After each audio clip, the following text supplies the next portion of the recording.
میں آج اس موضوع پر تھوڑا سا بات کروں گا کہ جیسا کہ میرا نام ڈیوڈ ایریل سنگر ہے، میں محقق ہوں، ریسرچر ہوں۔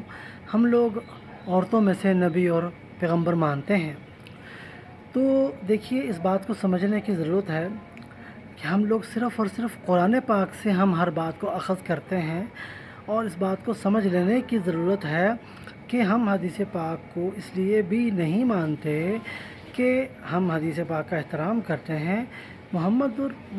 رسول اللہ، وما محمد الا رسول، محمد رسول اللہ صرف اور صرف رسول ہے۔ نبی جو ہے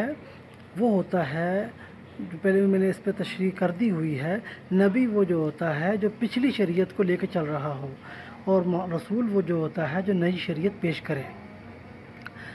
دنیا میں بہت سے مین ڈومینیشن کے لوگ ہیں جو بڑے ٹیکنیکل طریقے سے محمد رسول اللہ کو نبی کہتے ہیں، اور جو غلط بات ہے۔ نبی جو ہیں وہ نبی جنا فاطمہ الزہرا ہیں، نبی جو ہیں محمد رسول اللہ کی جو بیوی تھیں، نبی جنا خدیجہ الکبریٰ نبی تھیں۔ تو اس بات کو سمجھ لینے کی ضرورت ہے کہ میں یہاں پہ دلائل پیش کروں گا اچھے طریقے سے مضبوط، کہ جب محمد رسول اللہ کے زمانے میں مسجد نبوی میں پوری کی پوری جماعت،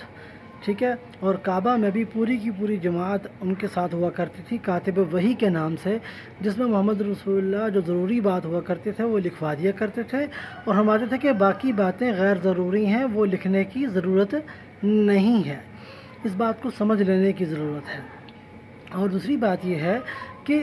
محمد رسول اللہ کے تشریف لانے سے پہلے اتنی جہالت تھی کہ عورت کو زندہ درگور کر دیا جاتا تھا، عورت کو سے نفرت کی جاتی تھی۔ تو محمد رسول اللہ مردوں میں سے آخری رسول ہیں، اور ان کے بعد جو نبوت کا راستہ ہے وہ عورتوں کے لیے کھلا ہے۔ تو اس پہ بھی میں تفصیل سے پہلے دلائل دے چکا ہوں۔ تو صورتحال یہ ہوئی کہ محمد رسول اللہ نے تو اپنے زمانے میں قرآن پاک کو مدون کروا دیا تھا، لکھوا دیا تھا،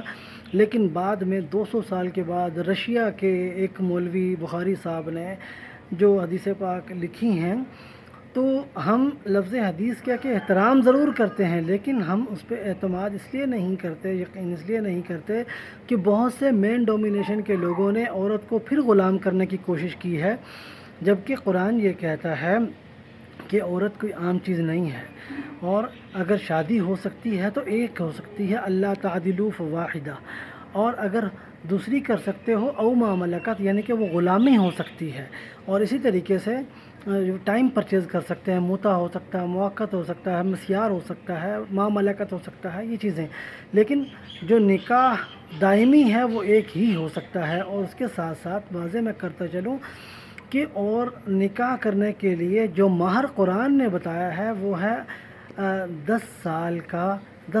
کی آمدن، 10 سال کی کمائی عورت کو دینا لازمی ہے۔ اگر مرد 10 سال کی کمائی عورت کو دے گا تو اس صورت میں آپ دیکھیں کہ دنیا میں کتنا پیسفل لائف اور جینڈر ایکوالٹی وجود میں آئے گی، بہت امن ہوگا، عورت کو کوئی بھی غلام نہیں بنائے گا۔ جب آپ عورت سے جہیز لے لیں گے اور پھر اس کو اس کے ناک میں نکیل ڈال دیں گے یا کان میں سوراخ کر دیں گے، تو یہ تو غلامی والے نشانیاں ہیں جو نہیں کرنی چاہیے۔ خیر بہرحال ہم فاطمی ہیں، نبی جنا فاطمہ الزہرا کو مانتے ہیں، وبعدها سلسلۃ مسلسل فیہا النساء نبیات، اور ان کے بعد یہ سلسلہ مسلسل ہے، عورتوں میں نبوت آتی رہے گی، عورتوں میں سے نبوت بنتی رہیں گے۔ تو اس بات کو سمجھنے کی ضرورت ہے، مردوں میں نبوت کا دروازہ بند ہے اور رسالت کا دروازہ بند ہے، عورتوں کے لیے کھلا ہے، اور عورتیں نبی اور رسول ہیں۔ Be with us David Ariel singer and researcher, always with you.